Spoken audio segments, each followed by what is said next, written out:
경제 속속 시간입니다. 오늘은 경제부 오주연 기자와 함께합니다. 안녕하세요. 안녕하세요. 네, 첫 번째 키워드입니다. 아파트 한 채에 종합부동산세 1,000만 원을 고지받은 곳이 있다고요?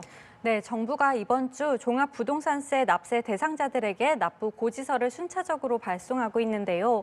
종합부동산세는 고액의 부동산을 보유한 개인이나 법인에 부과되는 세금입니다.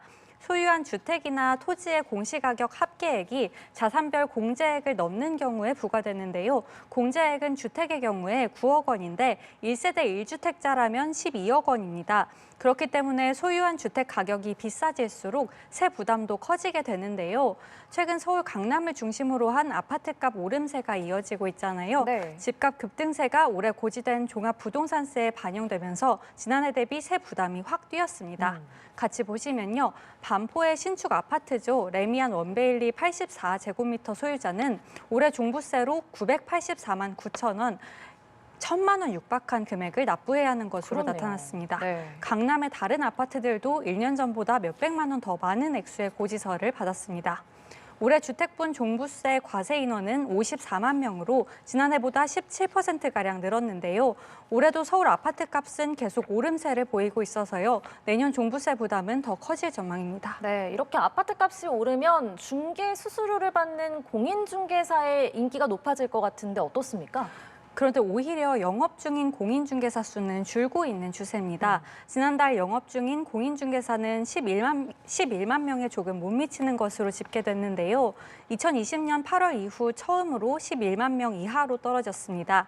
공인중개사 자격증 보유자가 55만 명이 넘는데요. 5명 중 1명만 실제 사무실을 운영하고 있다는 뜻입니다.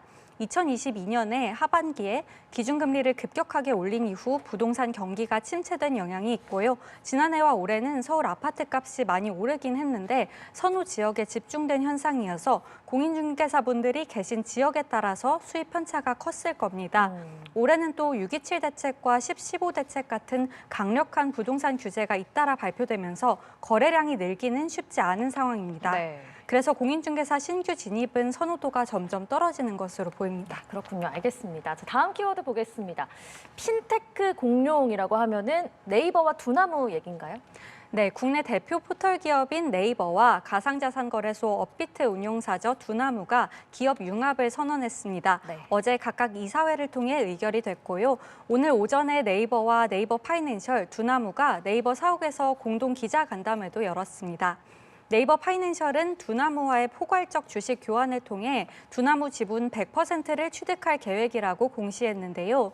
주식 교환이 완료되면 네이버 파이낸셜이 두나무를 100% 자회사로 편입하게 되고요. 두나무는 네이버의 손자 회사가 됩니다. 네이버는 그동안 간편 결제나 핀테크 인프라를 확장하는 데 집중해 왔는데요. 두나무와 합병을 하게 되면 차세대 인터넷으로 불리는 웹3 분야로 영역을 확장한다는 계획입니다. 두 회사가 함께 스테이블 코인 생태계를 구축할 수도 있게 됩니다. 네이버 파이낸셜의 기업 가치가 약 5조 원이고요. 두나무가 약 15조 원이어서 합병이 성사되면 약 20조 원 규모의 핀테크 공룡이 탄생하게 됩니다. 네, 정말 그러겠네요. 그러면 합병 절차는 언제 마무리가 되는 건가요?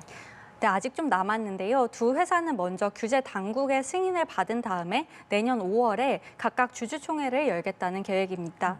금융당국은 이번 합병이 금가 분리 원칙, 즉 전통 금융과 가상자산 분리 원칙을 지켰는지 들여다볼 예정입니다. 또 공정거래위원회 기업 결합 심사도 통과해야 하는데요. 네. 핀테크와 가상자산 거래소 간 결합은 전례가 없어서 시간이 생각보다 오래 걸릴 수 있다는 전망도 있습니다. 네. 자, 다음 키워드 보겠습니다. 우리나라의 합계 출산율이 지금 0.7명대잖아요. 그런데 반등할 기미가 좀 보이고 있는 것 같아요. 네, 어제 국가데이터처가 9월 인구 동향을 발표했는데요. 9월 출생아 수가 1년 전보다 8.6% 늘어난 2만 2천여 명이었습니다. 혼인 건수도 20%나 늘었습니다. 출생아 수는 1년 3개월 연속 증가하고 있고요. 혼인 건수도 1년 6개월 연속으로 늘고 있는 건데요. 저출생 문제가 수년째 이어지고 있는 가운데 반가운 소식입니다. 우리나라의 합계 출산율은 지난 2023년에 0.72명으로 떨어졌고요. 지난해에는 0.75명이었는데요. 저출산 고령사회위원회의 올해 전망치는 0.79명이었는데 최근 수치를 보면 0.8대로 반등할 수 있겠다. 이런 장밋빛 전망도 나오고 있습니다. 네, 알겠습니다. 오늘 이야기는 여기까지 듣겠습니다. 지금까지 경제 속속 오주연 기자와 함께했습니다. 고맙습니다. 감사합니다.